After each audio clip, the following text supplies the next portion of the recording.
Welcome to the State of the Buccaneers podcast. I'm your host, Jacob Pfefferkorn, and this is the biggest and only fan-run podcast of the East Tennessee State Buccaneers. We'll get right back to you after the tune.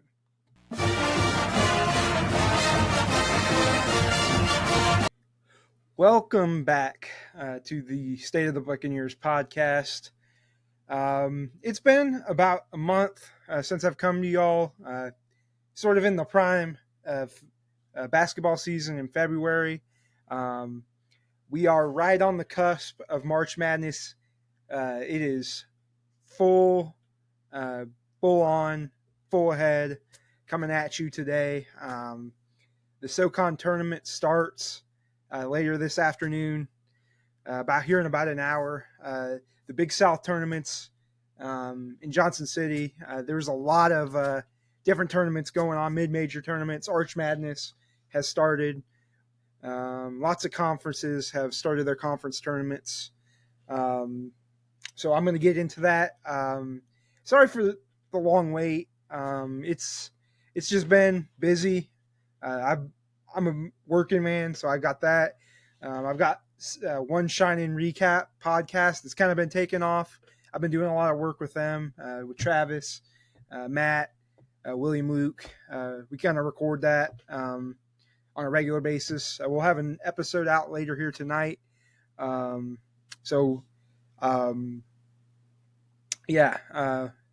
cross promote with this episode. But before I head to Freedom Hall to watch the Big South tournament tonight, I'm going to give you a breakdown over the last month of ETSU athletics, how the Bucks basketball season is going. Just sort of talk about some of the big news that's come out this week regarding some awards, and just preview this SoCon tournament before I head down there tomorrow. It's going to be a big weekend for ETSU athletics. ETSU baseball is hosting Pitt on the baseball diamond right now. So we'll see how that goes. I don't know. ETSU baseball is off to a hot start as well. Before I get into all of that, though, I'm going to first start sort of talk about ETSU football to start out this episode. Usually how I start episodes. Spring ball is heating up, just started. Sort of talk about Will Healy's recruiting class coming into the spring, and he also finally announced his full coaching staff. So I'm going to quickly talk about that. But we're going to have a great episode here tonight. And I'm going to get you all pumped up for Asheville and the Bucks. So without further ado, let's get into the meat and potatoes of this episode. This episode is brought to you by Sectator Media, as the State of the Bucks is a Sectator Media podcast. I would love to just grow this podcast, help grow that brand, help grow One Shining Recap. We'll get into it later.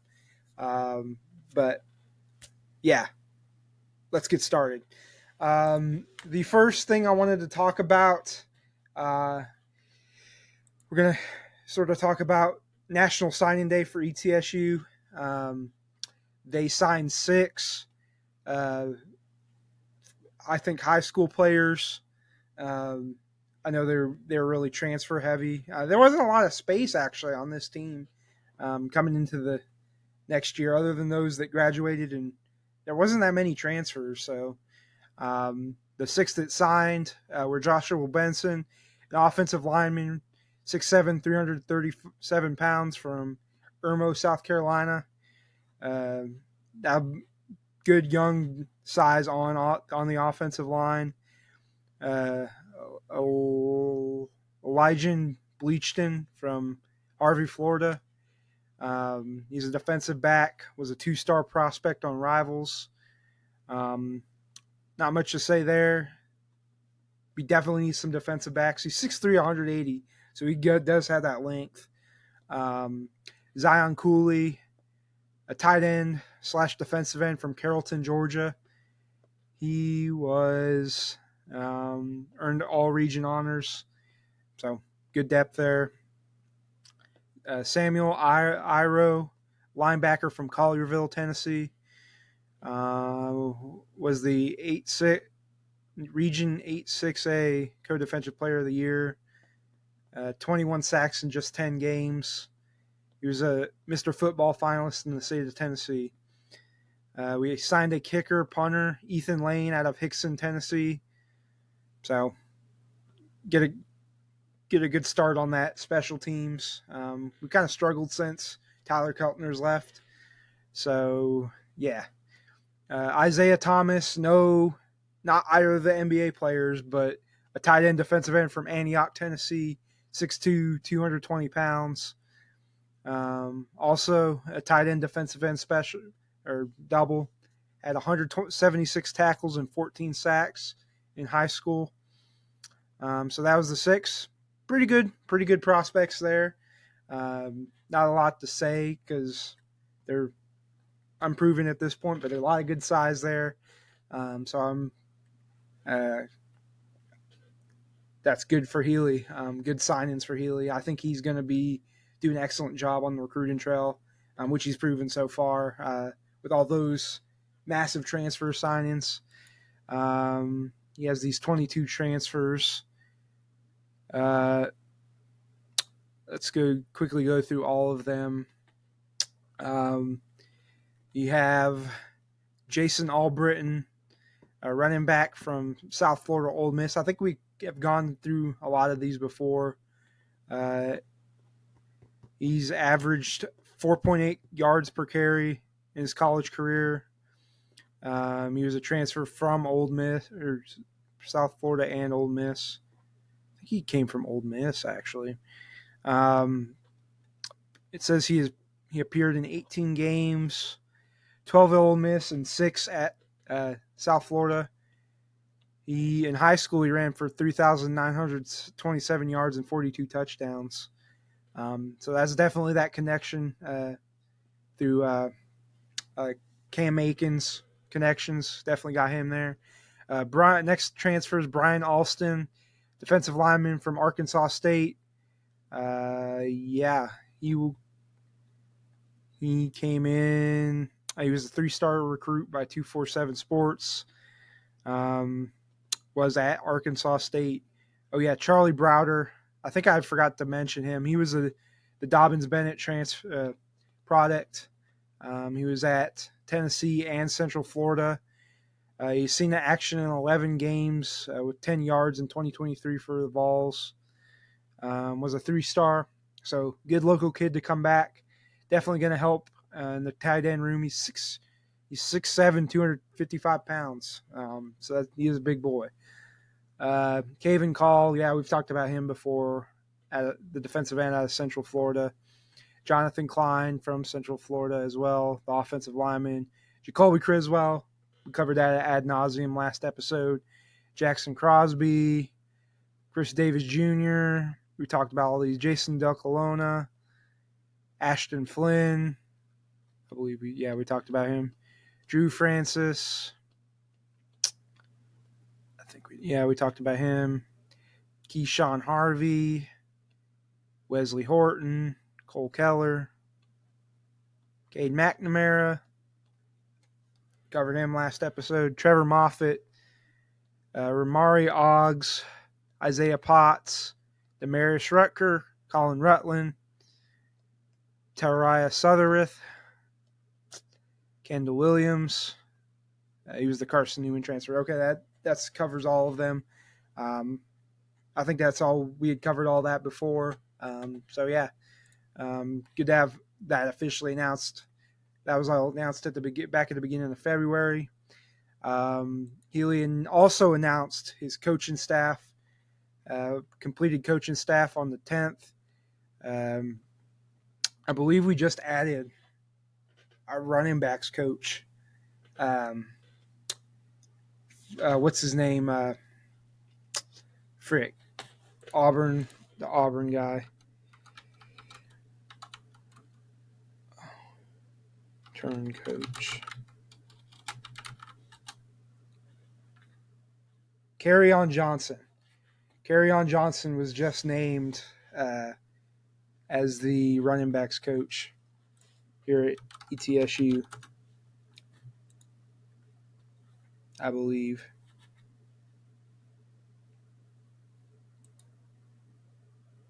He was previously at North Alabama.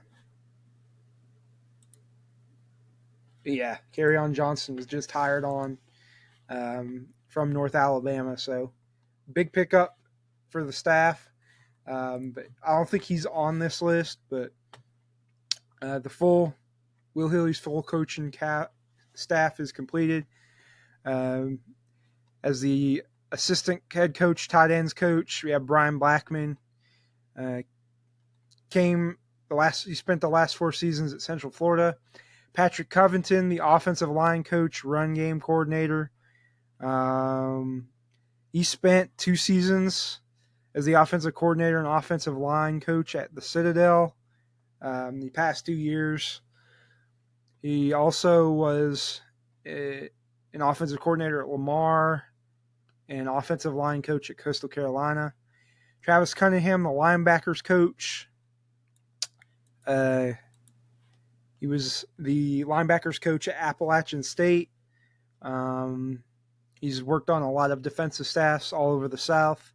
Jamari Hogue was the defensive line coach. The last 2 seasons he was at McNeese State. He's a native of Morristown. Okay. Randall McCray is the special teams coordinator and safeties coach. 30 years of coaching experience. He was last at he's the last defensive his last position was the defensive coordinator of Northern Iowa. Was as the defensive coordinator of Northern Iowa. Sorry for that.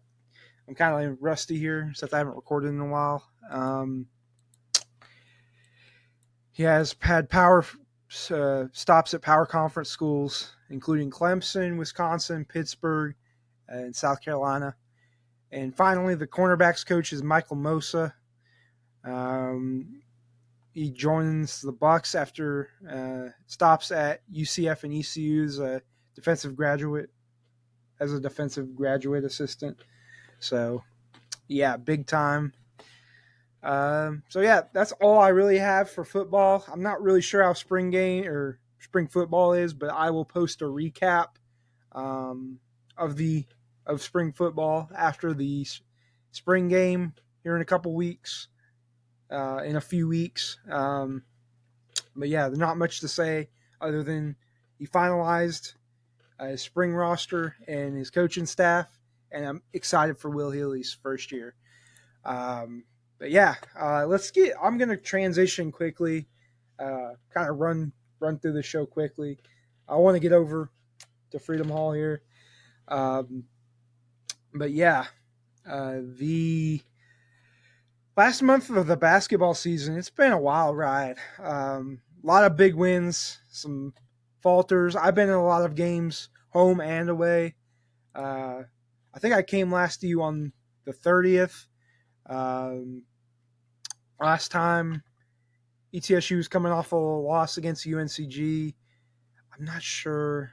We've had some injuries since then. But right after that, we had a massive win against Furman to keep us in the SoCon race. At that point, that was a game I was not at. It was very close the whole way. I'm going to share our stats here. I'm going to share my screen. Let's share screen right here. This was at Freedom Hall on a Sunday. The Tennessee Titan cheerleaders were in the house for this game. It's kind of old news now, but that was a big time win. I was in Winston-Salem that weekend. I had gone to the NASCAR Clash at Bowman Gray. But I was watching the game on my phone. Also went to a Wake Forest game over there to root on Steve Forbes. They did beat Pittsburgh, although their season is not looking good right now. But yeah, just a all around big win. Jaden Seymour had a massive game with 23 points. Garon, Qmar, Peterson, Bugs, everybody just played all around. Hit some absolutely clutch shots there at the end of the game. I'm going to find what was the final bucket. That final bucket, Garon Boyd made his free throws to ice the game. John Bugs, Qmari Peterson, that layup with 29 seconds, that essentially sealed the game. PJ Smith missed a free throw. That was huge. And Bugs, they fouled Bugs, and Bugs made both of them to ice that game. After that game, we went on the road to VMI. That was kind of a tough one. I remember it was kind of it was just so. On that Wednesday, it was at VMI. Qmari Peterson, he kept us in the game. Mekhi Johnson had some absolutely massive bucket, or an absolutely massive bucket at the end, I believe. Seymour played good. Yeah, that massive three by Mekhi. We didn't play our best game, but VMI was tough at that point in the season. We just kind of went to a sleepy Lexington and got a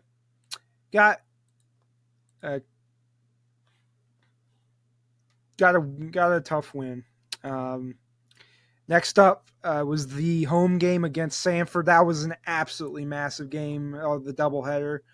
I believe this was the most attended Freedom Hall game since Steve Forbes. We took on it was a up and down game. First half we kind of got Sanford hung in there. Second half we just took over. It was so loud there. Qmari Peterson went off 22 points, 14 points for Boyd. Seymour. Oh yeah, this was the game Jaden Seymour got injured. It would kind of dictate February for us. Seymour got hurt in the first half. It looked to be a serious injury. It ended up being a lot more serious than we initially thought. He had a knee injury, I think. But he came back out in the second half. He grinded through it and put the team on his back, keep himself in the game. And we grinded out that win. That was a grind, very gritty win to sweep Sanford on the year after they swept us all 3 times last year. Although if we may play again in the tournament. It's to be determined. But that was a massive, massive win to keep us in seeding contention.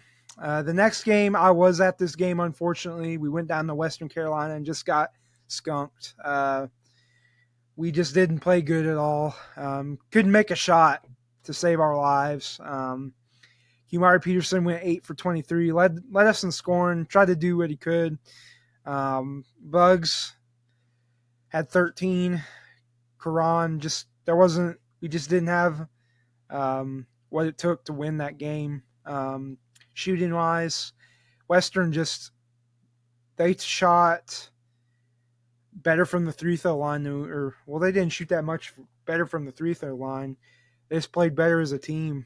Marcus Kell, he was kind of been on a heater as of late, and yeah, that was the difference in that game.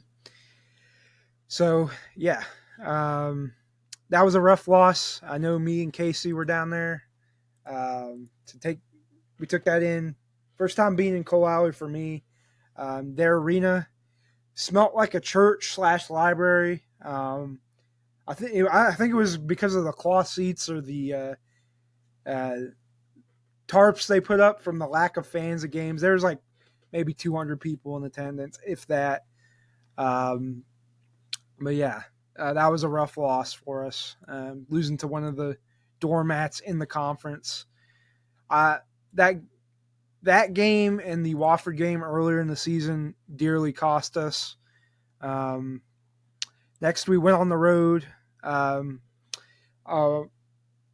against Chattanooga. We didn't have Jaden Seymour, and John Buggs also got a concussion that has kept him out to this point. Since that Western Carolina game has kept him out. Maybe he'll be back for the tournament. It's to be determined. But yeah, it was a rough game without Buggs or against the team's best team through the regular season. Record-wise, we didn't have Buggs or Jaden Seymour, but the team stepped up. We kept it tough. We played tough. If we had just played slightly better in that first half, it may have been closer. They just hit. They went 15 of 29 from three, and we couldn't keep up. That was the difference in that game. Quimari Peterson, absolutely insane performance, 31 points, putting the team on his back. Didn't really get anything from Mackay had 10, which is okay, but without Buggs in there, you've got to put up more points. DJ Hughes had 11. Karan only had 7. But just another tough loss on the road. Really could have used a win against Chattanooga. If we could have beat them out. Losing to them at home earlier in the season, back in January, was a big loss. So losing to them on the road is not as much. But the next game, we did get Jaden Seymour back in the lineup. Clearly wasn't himself. This was last week, I believe, or 2 weeks ago. 2 weeks ago now. UNCG came to Freedom Hall. We absolutely, first half it was close, but second half we absolutely dominated them. I don't believe in UNCG as a team. I just think they're kind of soft, to be honest. Kenyon Giles is a baller, but Donovan Atwell, not really all that. Not that much to write home about. Same thing with Polite, Breath, Davis, all of them. They just don't provide much. But Giles is pretty good. ETSU, Quimari Peterson, once again, he was been on a heater the last month. Had 29 points and 13 rebounds, double-double. 10 from Karan Boyd. Not a lot from anybody else, but big game all around to beat UNCG. The next game was on the road at Wofford. I was at this game as well, first game at Wofford, and we got revenge for the game back in January that we lost at home. We had a wide open shot, should have beat them. Now we're playing Wofford again in the SoCon tournament, but we'll get into that in a minute. But we took it to Wofford.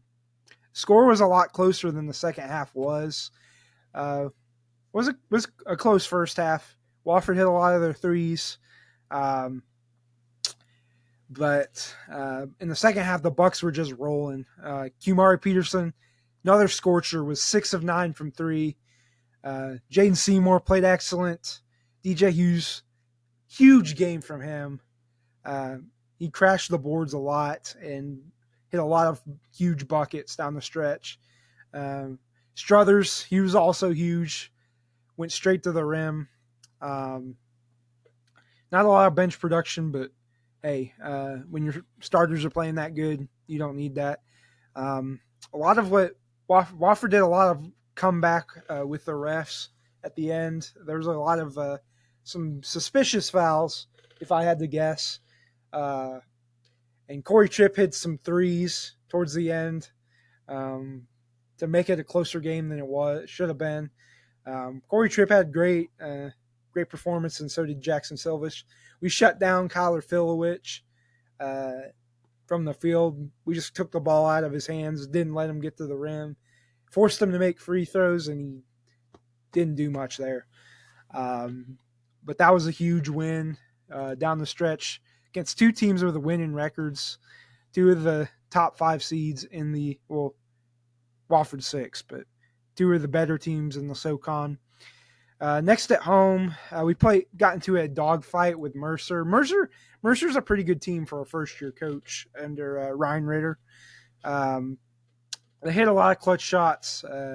Tyler Johnson and Ahmad Robinson, who are the football team who has come to the last 2 games and absolutely let the other team have it. I forgot to mention from the UNCG game, their assistant coach that had a noteworthy incident earlier in the season. He told some fan to meet him outside, apparently, but I don't know what he's talking about, because he just folded. That whole coaching, UNCG players and coaching staff folded, man. They just folded in the confines of Freedom Hall. That's all I got to say about that one. But Ahmad Robinson, great player, but the football team started calling him an Oompa Loompa. I personally was wanted to start singing along to the Oompa Loompa song from Willy Wonka while he was shooting free throws, but nobody else decided they want to. But Mercer, they have a good team. That will be a tough out today. Them and Western, that'll be a fun game in the SoCon tourney. But Quimari Peterson didn't have a great game. Only shot 5 from 18 on the field. Mekhi Johnson really stepped up.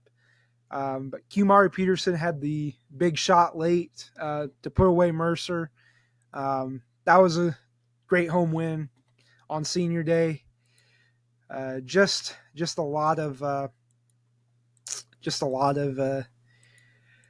a big win. I would be remiss to not mention Tommy Woods' jersey getting retired. I think against Sanford, they retired Tommy Woods' jersey, the legendary 22 for ETSU. Second time it's been retired. Obviously, first time for Mr. Jennings. 2 legends, and joined by a third, Jaden Seymour. But 22 is the ETSU number, if you couldn't guess. But yeah, after that, we closed out the season at Citadel, just took care of business on last Saturday. Quimari Peterson, another great performance, 5 of 7 from 3. Couldn't be guarded. Mekhi Johnson went off. Everyone's getting hot at the right time. Seymour didn't have that big of a game, but he's still recovering. Karan Boyd and DJ Hughes, both in double figures. Citadel didn't really have an answer. They had some good shots. Colby McAllister, Brody Fox produces a lot for them. They just didn't shoot great from the perimeter. Enough to keep up with our 9 of 16. But yeah, just all around great end to the conference slate after a few rough losses, Western and Chattanooga. We had those 2 rough losses. We finished with a 3 seed, enough. We tied with Sanford, so we got the 3 seed. Did we tie with who else? Did we tie with anyone else on the schedule? Let's see. Who did we tie? I don't know if we tied with anyone.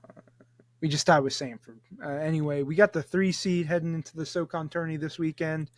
But yeah, before I preview that, I would like to say, how about them Bucks this year? they stuck with it, fought through some injuries. Bugs, Seymour have been kind of injured. We kind of had what we had happen last year with Karan Boyd, but I think our team's gotten a lot better, a lot more depth, deep, and a lot more team chemistry than we did last year in those early moments. We built it up in the tournament last year, but it took a while to get going. But the SoCon Awards were announced on Wednesday. Quimari Peterson, of course, Quimari Peterson had to be the player of the year. It's ETSU is how we're going to call him from now on. It's ETSU, okay? But yeah, just a big award for a great season by Q. We also got Defensive Player of the Year with Karan Boyd. I was a little surprised by that when it was announced. Not that Karan's not a great player, but I just didn't know if he would get it. I didn't know if they wanted to spread the awards around more, but his performance has been great this year. And he is well deserving. We also got Jaden Seymour on the first team all SoCon, so we have two first teamers, and without question, Karan Boyd's also first team defense.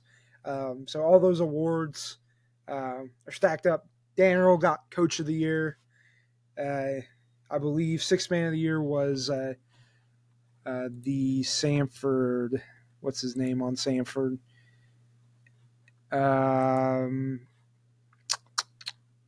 Josh Holloway got Sixth Man of the Year, and Newcomer of the Year was Frank Champion, who Chattanooga fans on Twitter were trying to say he was SoCon Player of the Year. No, not even close. If it was not Quimari Peterson, it was going to be Jaden Seymour. They were the two best players in the conference by far. The Big South tournament, Presbyterian Radford. I may have missed the best game. I could have headed right over there. I know Casey's there, friend of the podcast. But it's gone to overtime, so the game still may be going on when I get to Freedom Hall. We'll see. But yeah, I'm gonna go back to. We're gonna go back to the SoCon tournament. I'm gonna pull up the bracket for preview purposes. SoCon bracket. Let's pull up the SoCon bracket. They have 2025 bracket. They have it out anywhere? Gosh dang it, I'm stupid. You're seeing me fumble in prime time. Okay. Here we go. This is good. This is a good graphic for the pod. Let's see. Just starting out. Coming into today, there's two games in action today. Western Carolina and Mercer, two talented teams. They just kind of haven't found their footing. Both your first-year head coaches. Citadel also, no, I don't believe he is. Ed Crondray is not a first-year coach there. They kind of were the bottom team in the conference, just didn't have much depth. They play VMI later in their rivalry matchup. VMI, I think, is going to win that one. It's a toss-up. I think I'm going to give it to Mercer just because I think they're a deeper team overall.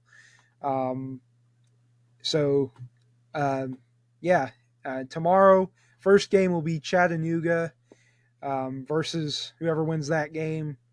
I'm not going to do my full predictions because we don't know these games yet.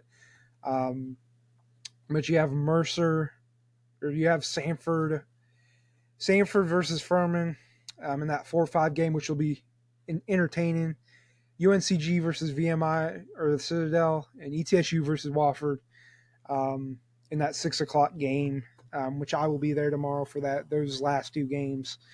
But yeah, it's going to be a fun tournament. SoCon's been so close this year. One of the better mid-major conferences out there, dollar for dollar. I think there's going to be some craziness. I'm going to go through and give all my predictions for everything. I think Mercer wins this. I think VMI wins. I'm going to go. I can't pick against Chattanooga. I'm going to just go Chattanooga. Here, I'm going to go Furman. I think it's going to be Furman and Chattanooga. In that game, I think UNCG beats VMI pretty handily. I'm going to go ETSU over Wofford, just based on what I've seen. I don't think Wofford's well coached. Their own fans are saying they aren't well coached, so I'm going to go for us to just roll them on Saturday. It'll be close. Maybe not roll them. I'm going to walk that back. It'll be a close game, but we play good and roll on. I think we beat UNCG too. I don't think UNCG's got anything for us at the current moment, especially if Bugs is back. I think we're going to be locked in as a team, just get into that championship. And I think Furman's going to pull the upset against Chattanooga. To be honest, they're hot right now. In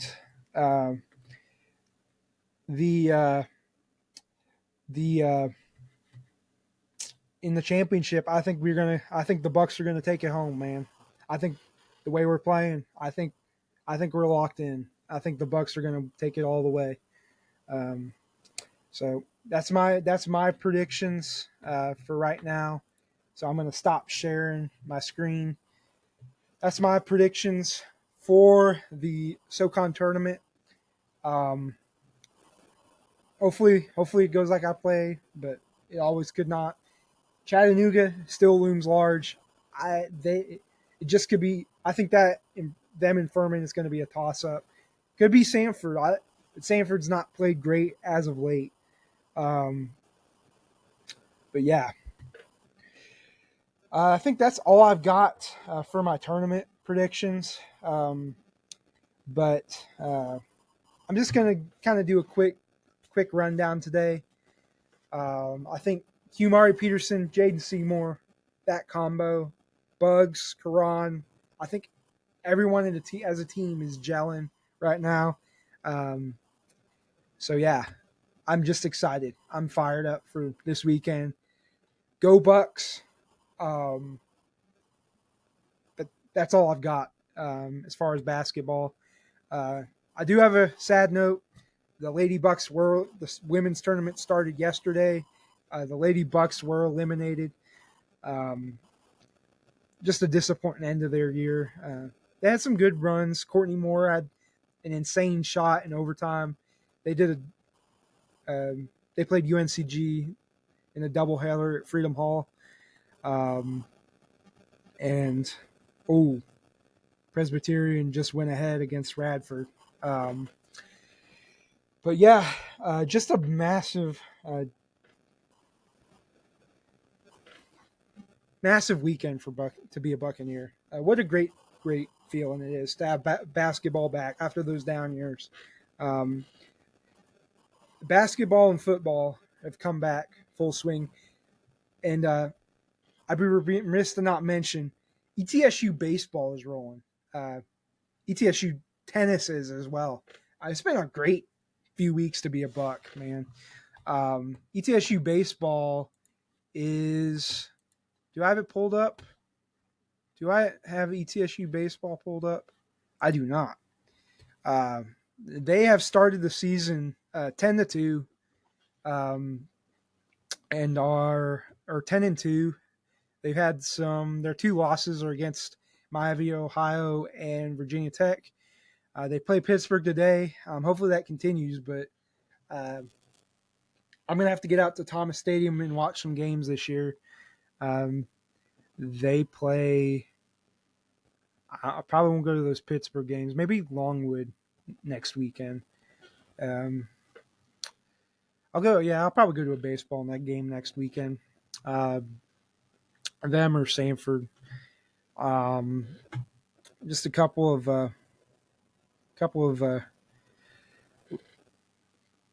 big. It's been a big start for ETSU baseball. I know what's his name. They've hit a lot of home runs. I know that at one point they were leading the nation in home runs hit, and Grant Gallagher from Santa Fe, or came from Santa Fe College, but he's from Tallahassee. He was leading the nations in home runs hit last or earlier this week, actually. I think need to get out there, watch a game. But yeah, I think that's all I have for you tonight here on State of the Buccaneers.